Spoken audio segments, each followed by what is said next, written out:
Mighty Radio.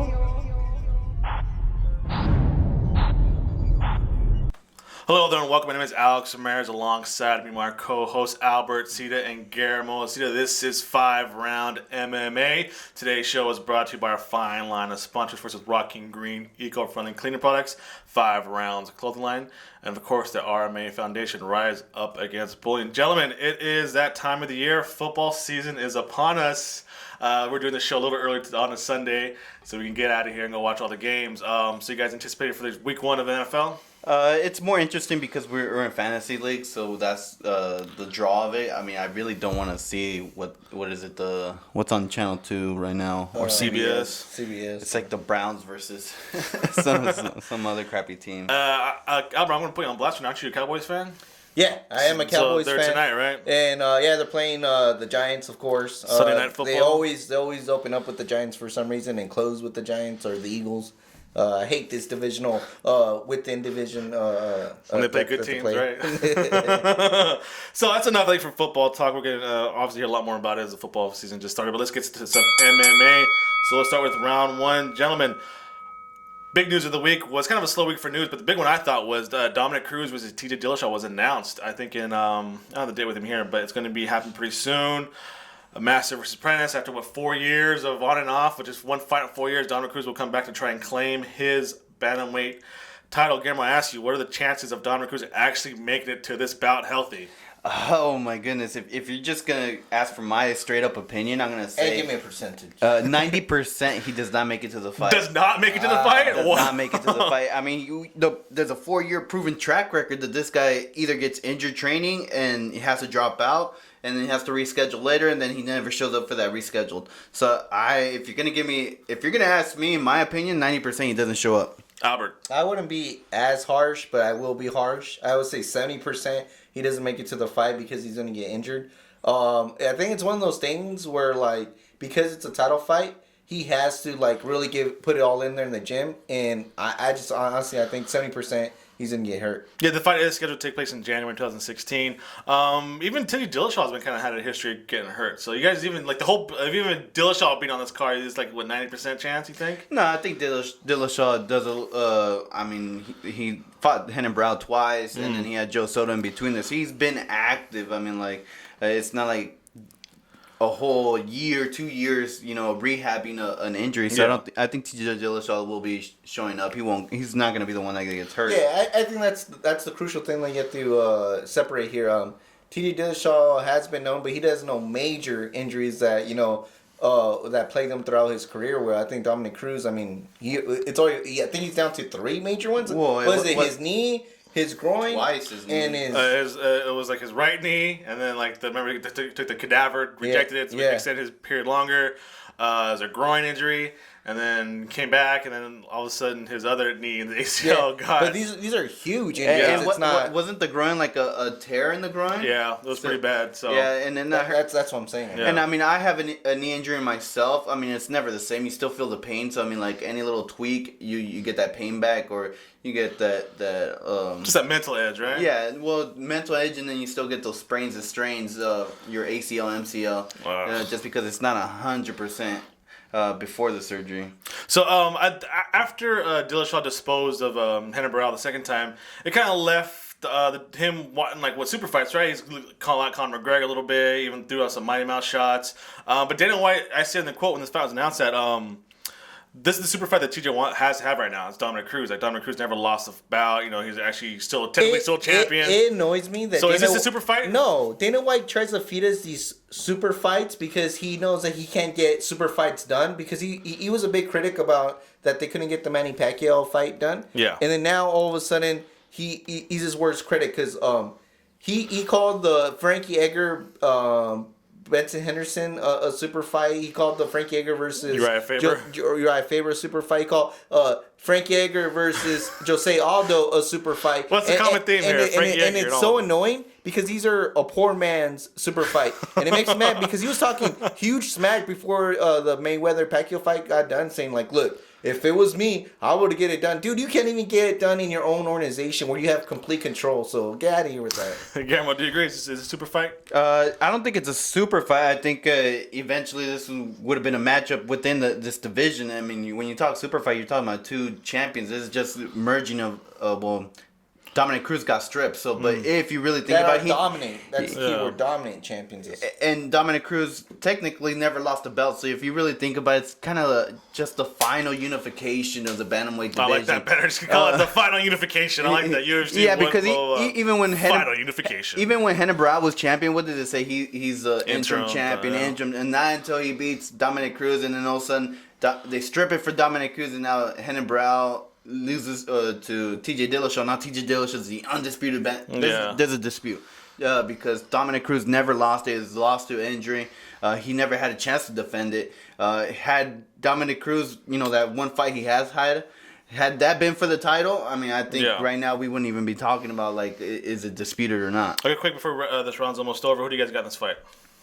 Albert, go. I knew I was gonna get first. I got TJ Dillashaw. If it happens, I got TJ Dillashaw. Guillermo, what about you? I think it's gonna go to Dominic Cruz. I think he's the alpha male. Oh, I like that pun there, Guillermo. Alpha male. That's a good warm up round. I like this. Good filling out process. So that's it for round one. So take round for round number 2. Welcome back. Time for round number 2. Guys, I want to ask you this question. You ever started a new job with a brand new company or maybe a new department, and you kind of get the feeling you feel good about it, but then you get these kind of hints that maybe your new boss doesn't really like you? That happened to you before? No. No, that hasn't happened to me. And I don't think it's happening to the person you're gonna mention. So I'm a very likable character. So okay, wow. Well, I'm pretty sure that some people listening kind of got that vibe before. Where I feel really good about it. Maybe my new boss doesn't like me and having more responsibilities I'm really supposed to, or if I'm really performing up to my ability. But because I would kind of tie this into former Bellator lightweight champion Eddie Alvarez. It was announced this week that he's gonna face Anthony Pettis coming up in January. So if you look back at Eddie Alvarez's 3 fights in the UFC. First one against Donald Cerrone. Second one was against Gilbert Melendez, and now Anthony Pettis is literally a murderer's row of contenders. Actually, guys, what does the UFC have against Eddie Alvarez? You can't throw him a bone every now and then, or what? I don't think they're doing anything wrong with Eddie Alvarez. To be honest, he was talked about how he's this great lightweight, one of the best lightweights in the world. I mean, you wanted to test him. He lost against Donald Cerrone. So what next? Either you can drop him down all the way down and build him back up, or you can throw him to the wolves one last time to prove himself.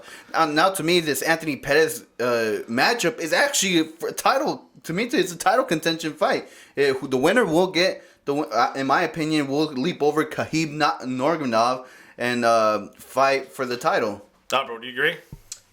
Yes and no. I do agree that Dana White's trying to prove a point here. Did you say that? Oh, you agree with me, right? Yeah. Okay, I was agreeing careful. No. That he is trying to prove a point. I think he knows that this is Bellator's number one guy, and he's trying to show that, hey, my number one guys are way better than you. Yeah. But it's been a mixed feeling because I mean.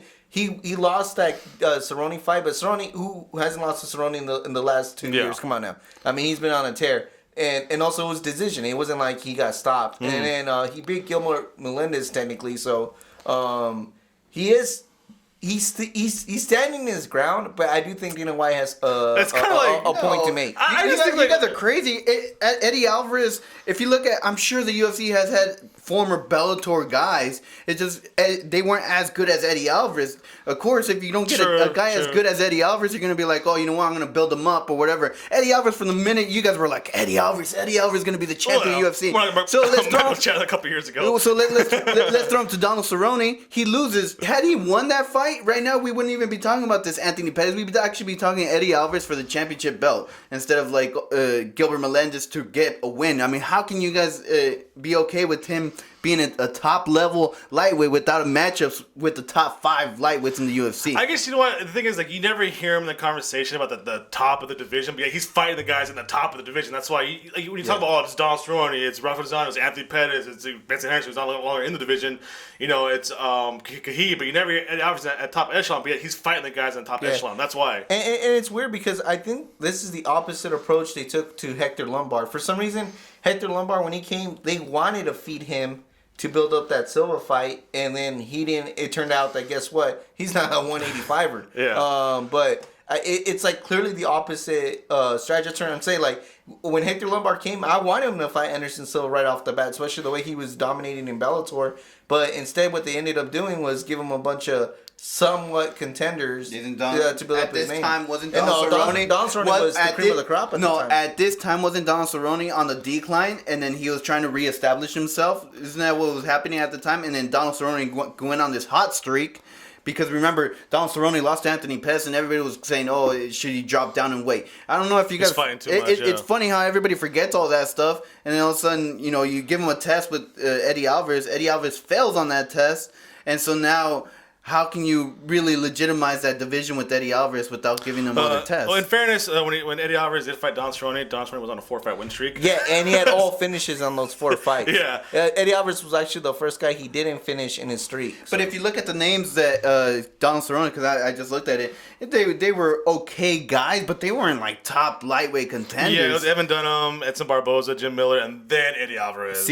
So that was like Eddie Alvarez and Donald Cerrone was like the perfect because then after that, if you really look at it, Donald Cerrone went on like, give me anybody, any top lightweight, and I'll knock him down. And that's what he did. The UFC has a habit of like feeding guys. Like Michael Bisping gets fed guys all the time, right? I mean, nothing at all, but he's still on the upper echelon of the contender list. So I just saying like Eddie Alvarez is kind of like okay. And then the other thing is, if you're good at you said it like if you go to a new job. I mean, like if you're an expert at something, they're gonna give you the hardest projects at your job. So you're seeing it more as tough love, right? Like Eddie Alvarez, we do believe in you. We want to give you the most challenges. I think Dana White must have liked what Eddie Alvarez brought to the table, and that's why he's giving him like these high contenders. Well, I think that we'll see how that goes. So Eddie Alvarez, another tough test. So that's it for round number 2. Welcome back. Time for round number 3. This past week, the Ultimate Fighter season 22, I believe, debuted. 22, right? 21, I lost count after 1. No, I think I stopped checking out until like 2 or 3. No, I saw all the way up to Ultimate Fighter 5. So it's Team USA versus Team Europe. Coach Conor McGregor versus Coach Uriah Faber. I guess this season, I heard an interview with Uriah Faber on KROQ LA, Kevin and Bean, saying that for some reason this season they didn't pick the fighters. It was like, hey, this is your team and this is your team, and now coach them. So we thought that's kind of weird because obviously Faber is an former. Sounds to me like they're feeding Conor McGregor. Faber has coached Ultimate Fighter before, so he kind of knows the runaround. Did you guys watch it at all? No. The only thing that we did see was highlights of the trash talk between Uriah Faber and Conor McGregor, which was all over every news outlet out there. So, what was going on Wednesday? How come I watched it on Wednesday? I don't know. I know. Wednesday's a weird day for me because there's nothing really on. Yeah. I don't really check anything on Wednesday. Monday's dedicated to wrestling. Monday Night Raw. Tuesday, I work late. And Wednesdays, I don't know what I do. I don't even know why I missed it. Well, I had soccer practice. By the time I get home, put the kids to bed. It's Ultimate Fighter. I know they were showing the rerun. Yeah. I was like, it's like an hour long. I'm not gonna. Did you figure out your Wednesday, Albert? No, I didn't figure out my Wednesday, but I figured out why I really don't care. Thursday. What's your Thursday? Like Thursday's SmackDown. You know that. No, I'm just kidding. I don't watch SmackDown, guys. The fact that they're not gonna fight at the end of the season, I think that's the part that I'm like, why watch? I mean, even if they get into a heated exchange, so what? Yeah. I mean, it's not like I'm gonna see anything afterwards. I mean, at least the other Ultimate Fighters, I knew if something it was gonna build up the fight that eventually I was gonna see. Yeah, this is kind of weird. Like some seasons you can tell are more aimed towards their coaches, and some seasons are aimed more to the participants in the tournament. Mm. This one seems all about the coaches, huh? It seems all about the coaches, and what sucks is that all this build up for nothing. Yeah, that's why I'm kind of turned off. Yeah, if I tune in, it'll be funny or whatever.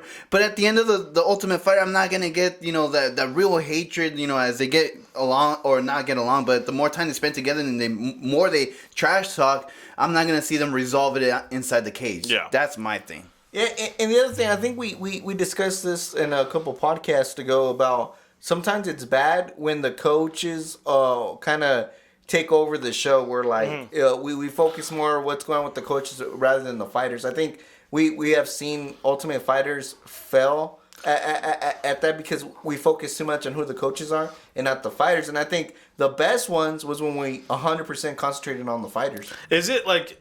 a prestige? Is it prestigious to win the Ultimate Fighter anymore? Is it an honor? Is it like a big deal? Not anymore, because like these Ultimate Fighter winners, after they win, you never hear from them again. Yeah. Whereas I can't even name you the last 5 champions. I can tell you who won the first 3, though. I can tell you who won the first 5. Yes. I think what they really need to do is invest in the people that are going to participate in the Ultimate Fighter than investing in the actual coaches. Just have, Ultimate Fighter winner, past Ultimate Fighter winner. Yeah, and again, we had the same discussion before last time. Remember, I think it was also because a Tough premiered too. Yeah. And it was actually pretty weak. I think it's too short of a just time. Finished, dude. Didn't one just finish? Like, not long ago, the whole Black Zillions versus American. That just finished, didn't it? And who was the champ?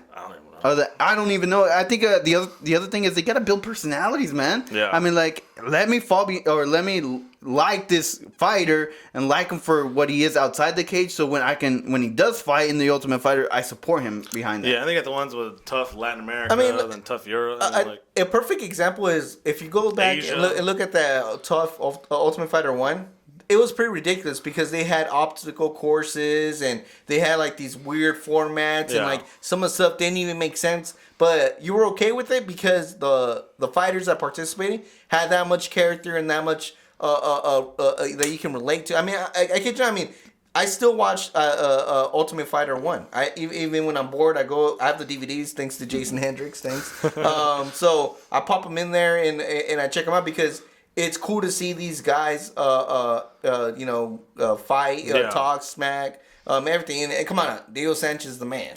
Give me a real world versus road rules type Ultimate Fighter challenges of the veterans or something like that, or challenges of the seasons past. A little more oomph than just Conor McGregor. Can Conor McGregor save the Ultimate Fighter? We shall find out.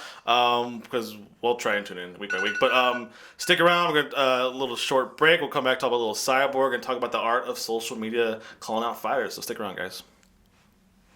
Welcome back. Thanks for sticking around. Time for round number 4. I don't know if this is a rumor or confirmed or not, but Chris Cyborg, you remember Chris Cyborg, right? Yeah, I've heard of her. Cyborg. Her next fight in Invicta is supposed to take place at 140 pounds as opposed to 145 pounds. Is this a big deal? No, it's not because because the weight limit for Ronda Rousey is still 135 pounds. Exactly. Right? I mean, even though it's not that much, like it's only 5 pounds. But I mean, the more I think about it, that flashback of that picture with her next to Miesha Tate, that's ridiculous, man. She's like twice the size of Miesha Tate, and is Miesha Tate like a small 135 pounder, or is she kind of average size? Maybe she's small. You ever thought about that? But it doesn't look like it's fat that Cyborg had. She's big. Like muscular. So how do you lose muscle? It takes a lot.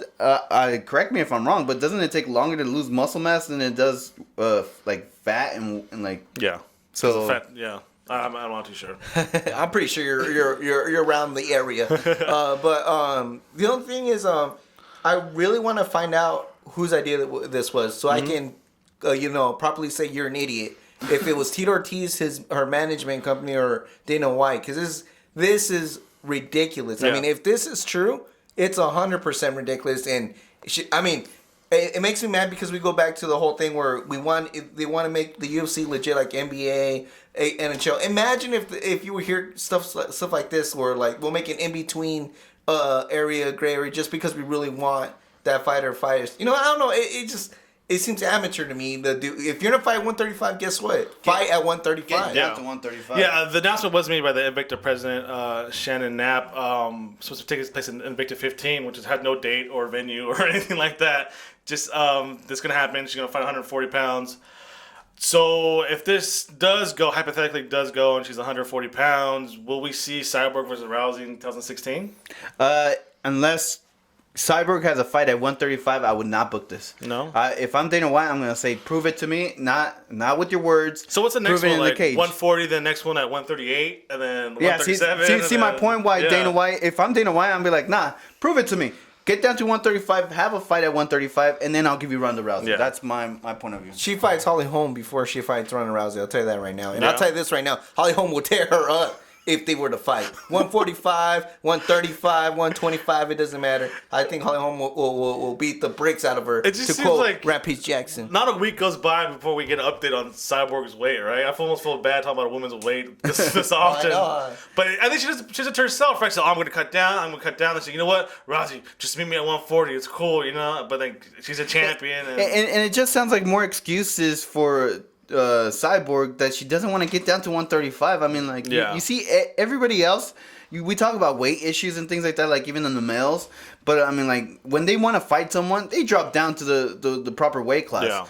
Yeah. And I bet you she wants the same amount of purse for the fight. And that's why she's making the excuses instead of like she. That's a good point. Nobody talks about that. She probably wants the same amount of money, or at least half of it, and then she's using the weight because it's going to be a big event. Yeah. And I'm telling you, I think she's really taking the wrong approach here. I think what she should have done was stay at her weight class, dominate it, and guess what? After you do every major finish, what's up, Ronda Rousey? Don't be scared, homie. Come on up. Why don't you face in a real weight class? I would went that route instead. Have her come to you, not you come to her. Yeah. That's what she should have done, and that's how she could have got her money fight. And I bet you if you piss off Ronda Rousey enough, she will do it. Yeah.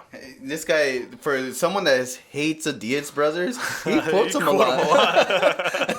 I just want to relate to the fans out there. But this to me, it sounds like more like Conor McGregor that he talks about he got Chad Mendes $500,000 for that fight. I think that's the potential that this Ronda Rousey versus Cyborg has. Yeah, they'll both clean up, yeah. And I mean, like they both want to clean up, and if you're gonna give up, what is it that if you miss weight? 20% of your purse. 20% of $100,000. That's a lot of money. So it is hard to see, but it kind of makes you miss the days of BJ Penn, right? Who just go up and down to find anybody any weight class. Yeah. You know what I mean? All the way from heavyweight to featherweight. I love it. Now it's like it's a healthier science now because I got to make sure my training's right and my diet's proper and I have no time. BJ Penn, I'll fight you at welterweight, then I'll go back to lightweight and then I'll mess around in middleweight. And guess what? Then in between I'll have a heavyweight fight against Machida. The prodigy BJ Penn. So that's it for round one, guys. Wrap up thought. Cyborg Rousey gonna happen in 2016? No. Yes. No. No. It's not. It won't. No. 2016. Nope. Final round. Give me all you got. Round number 5, the last of it. Are you trying to book a fight with us? I guess an old fashioned too. Put it reduced. No, I'm trying to do the Diaz, but I don't have space. But I'm trying to call him out too. We're gonna talk about call outs. So this one, good point. I want to call it the art of calling out a fight on social media. Last week, Paige Van Sant was victorious against Alex Chambers yet again, and after her victory, got a lot of fighters calling her out on social media, but not really grabbing people's attention. I think so. Kind of just like they pasted 2 pictures together, of Paige and then themselves, and then tag Dana White, tag UFC, and then say, hey, this fight needs to happen. It's gonna be a good fight. Is there an art to calling out fighters on social media, guys? I think it's not necessarily an art, but the more creative you get, the better chance you have at getting the fight you want. Yeah. I think anybody can pick up the phone and call Dana White, but if you have fan support behind that, Dana White's gonna do it because he's hearing from the fans, oh man, people will buy this fight or buy this pay-per-view. Yeah. So that's why I think we see more of the social call out nowadays instead of hey Dana White, I'm interested. No, there has to be an art form because I'll tell you right there. Thousands of people call out a bunch of people and we never see the fight happen. But then you see someone like Chael Sonnen who he literally talked his way into whatever fight he wanted to be in. And guess what? It happened because he said he wanted to happen. And there's other fighters that talk their head off and yet they can't get the fight. But yet Chael Sonnen was able to do it every single time. The other thing is you have to be on Dana White's good side also. I mean, like, if you think about it, it's always the same guys. Yeah. I mean... No, because for a fact that Nick Diaz is not in Dana White's, like, he's not his boy. And what fights has the Diaz brothers ever got? He got the GSP fight that he shouldn't have got for no reason. He got it because of GSP, not necessarily because of Dana White and the fans. It's because Diaz kept calling it out the right way. I want to slap this guy around. Yeah, it's all marketable too, right? So do you think Dana White even takes in consideration okay, I got tagged in another photo from a fighter, what is it? And then, at this point, it's the same old. The thing about Chael Sonnen was he was probably the first one to do it. Now everybody does it. Yeah. So I think it really comes down to what Albert's talking about. about is favoritism. We're talking, or what I'm talking about more is getting the support of the fans. And two, also sound bites, Guillermo. You need to go on like a show like 5RoundMMA and call out fighters. Go on, do the circuit, right? Get sound bites. You mean a tweet is cool, an Instagram post is cool, but sound bites, right? You need trash talking, right? Yeah, I mean, like the more personal you can get, or the more reason that the fight is personal, the better chance it's gonna get booked. Yeah. I mean, like just because he's a contender or whatever, that only a very small instances will that you get that fight. Yeah. The whole Eddie Alvarez versus what's his name? Anthony Pettis. There's beef behind it, so. Everybody's been anticipating. Dana White knows that. You guys talk about, that's not fair, but there's also beef behind this, so everybody's interested. But to tell you the truth, the only fight I'm really looking forward to is for Paige to fight is Rose, Thug Rose. Namajunas is fighting Angela Hill 192.